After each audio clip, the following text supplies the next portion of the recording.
Good morning friends, स्वागत है आपका आपके अपने YouTube channel study with Ravi Thakur पर। तो चलिए आज के द हिंदू एडिटोरियल वोकैबुलरी की शुरुआत करते हैं। वोकैबुलरी के पीडीएफ के लिए आप मुझसे टेलीग्राम ग्रुप पे जुड़ सकते हैं। मेरे टेलीग्राम ग्रुप का नाम है स्टडी विद रवि ठाकुर। तो इस डॉक्यूमेंट की जो पीडीएफ है आपको मेरे टेलीग्राम ग्रुप पर मिल जाएगा। टेलीग्राम ग्रुप का लिंक मैं इसी वीडियो के डिस्क्रिप्शन बॉक्स में भी डाल दूंगा, तो आप इसी वीडियो के डिस्क्रिप्शन बॉक्स में जाकर मेरे टेलीग्राम ग्रुप के लिंक को एक्सेस कर पाएंगे। तो आज का जो पहला एडिटोरियल दिया गया है वो दिया गया order at the border on disengagement at the LAC. पिछले कल जो हमारे रक्षा मंत्री है मिस्टर राजनाथ सिंह, तो उनका बयान आया है कि जो दोनों देश हैं बहुत काफ़ी लंबे समय से 6-7 महीने से लगातार जो है वो इंडिया और चाइना के बीच गतिरोध की स्थिति बनी हुई है एलएसी पर, लाइन ऑफ एक्चुअल कंट्रोल पर।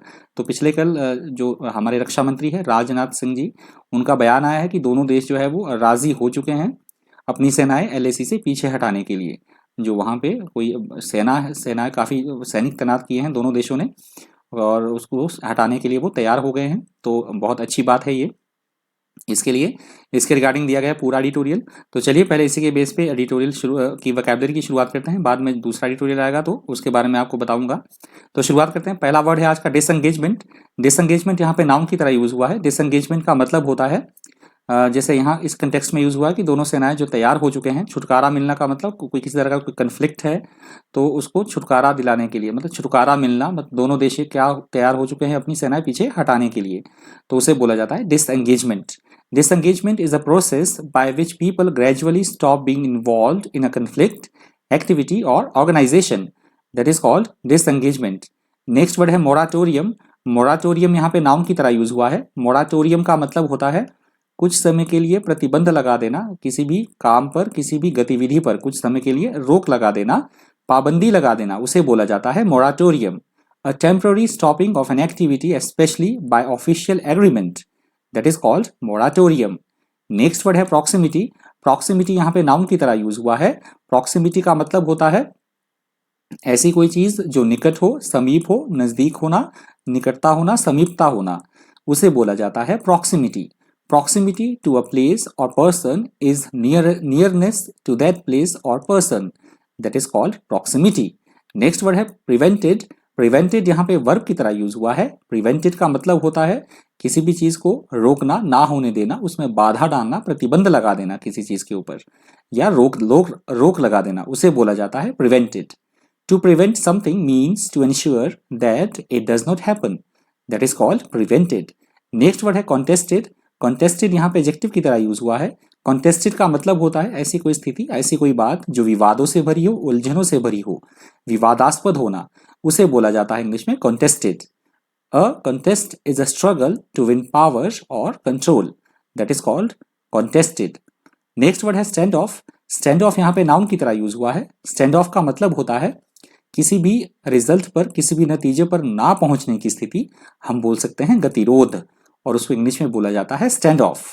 A standoff is a situation in which neither of two opposing groups or forces will make a move until the other one does something, so nothing can happen until one of them gives way.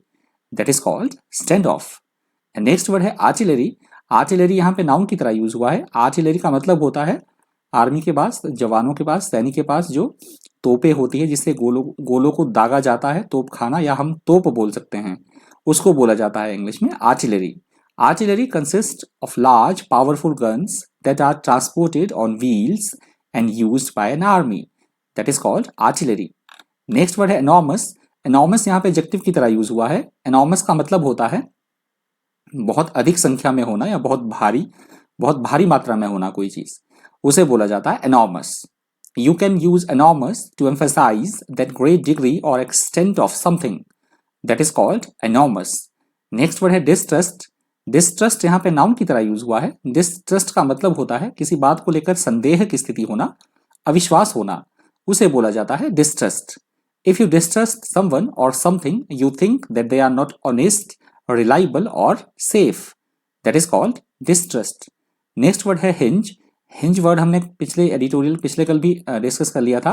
Hinge का एक जो simple मतलब होता है वो होता है दरवाजों या खिड़कियां जिस पे टिकी होती हैं, जिसको हम हिंदी में कब्जा बोलते हैं, उसे बोला जाता है हिंज।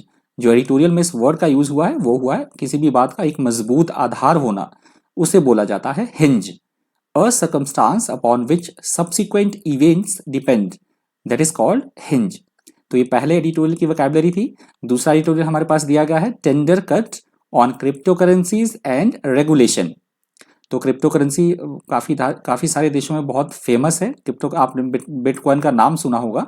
ये ब्लॉकचेन पे बेस होता है करेंसी। तो पिछले कल जो हमारे राज्य वित्त मंत्री है मिस्टर अनुराग ठाकुर, तो उन्होंने बयान दिया है कि अभी भी इंडिया जो है वो तैयार नहीं है इन चीज़ों के क्रिप्टो करेंसी के लिए।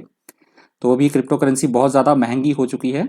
पिछले कल भी हमारे जो टेस्ला के विश्व के जो बहुत अमीर व्यक्ति हैं, टेस्ला के जो सीईओ और फाउंडर है एलन मस्क, उन्होंने अपने बेटे की एक उनकी क्रिप्टो करेंसी है उनके बेटे की, तो उसको सपोर्ट किया है। तो पिछले कल भी क्रिप्टो करेंसी जो मार्केट है, बहुत क्रिप्टो करेंसी की वैल्यू बहुत ज़्यादा बढ़ी है, बहुत ज़्यादा उछाल आया है। तो 5-6 महीने क्रिप्टो करेंसी जो थी वो एक बिटकॉइन था अपना 10,000 डॉलर के करीब करीब, और 6-7 महीने में ही एक बिटकॉइन की वैल्यू अभी टच की कम से कम 40,000 डॉलर के करीब।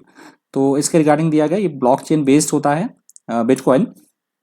तो अभी भी जो तैयार नहीं है इंडिया इसको लागू करने के लिए, क्योंकि इस पर किसी तरह का कोई रेगुलेशन नहीं होता है। पर अब कुछ सोचना चाहिए, कुछ एक देश जो है वो रेगुलेशन ला भी रहे हैं और इसे नियंत्रित करने के तरीके अपना रहे हैं और इसको अपना भी रहे हैं। तो इसके बारे में दिया गया पूरा एडिटोरियल, तो आप पढ़ लीजिएगा इसको पूरे एडिटोरियल को। तो इसी के बेस पे वोकैबुलरी शुरू करते हैं।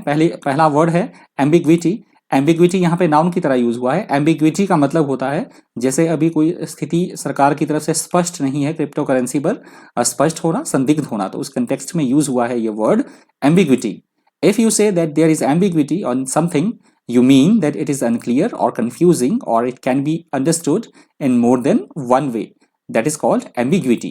नेक्स्ट वर्ड है वेगनेस। वेगनेस यहाँ पे नाउन की तरह यूज हुआ है। वेगनेस का मतलब होता है अनिश्चितता होना। अभी सरकार डिसाइड ही नहीं कर पा रही है कि वो क्या करे क्रिप्टो करेंसी के रिगार्डिंग, तो उसे बोला जाता है वेगनेस, बोला गया है वेगनेस।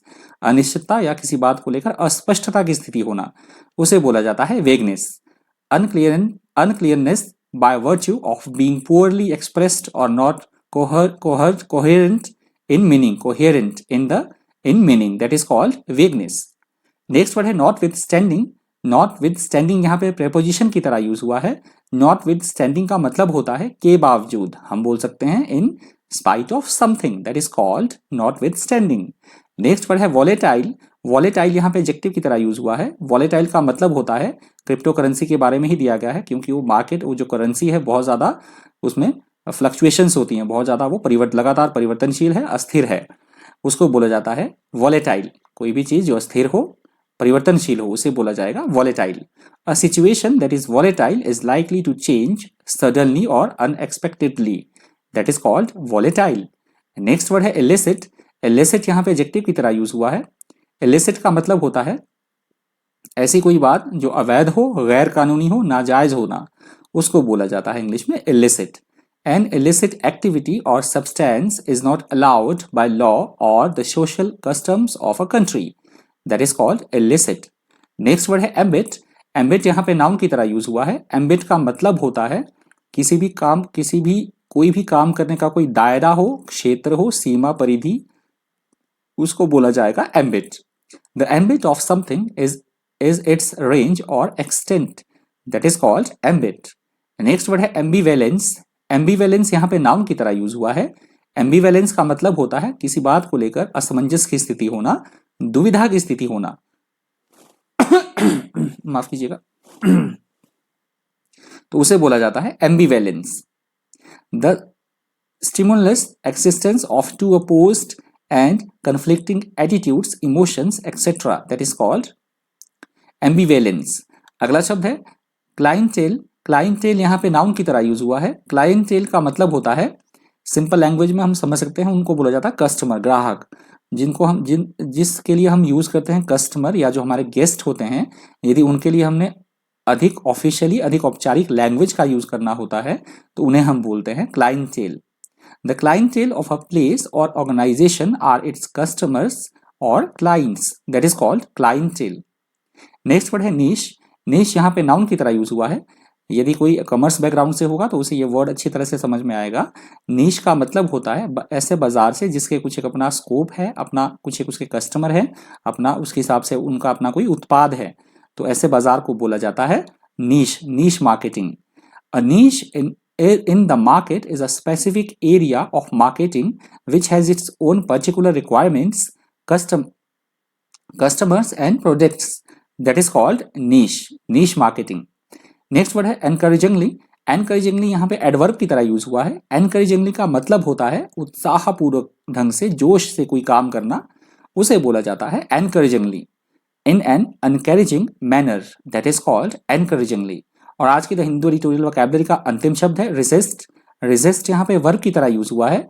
resist का मतलब होता है किसी बात को लेकर कर आप विरोध करना, बाधा डालना उसमें, उसे बोला जाता है, ना होने देना किसी काम को, तो उसे बोला जाता है resist. If you resist something such as a change, you refuse to accept it and try to prevent it. That is called resist.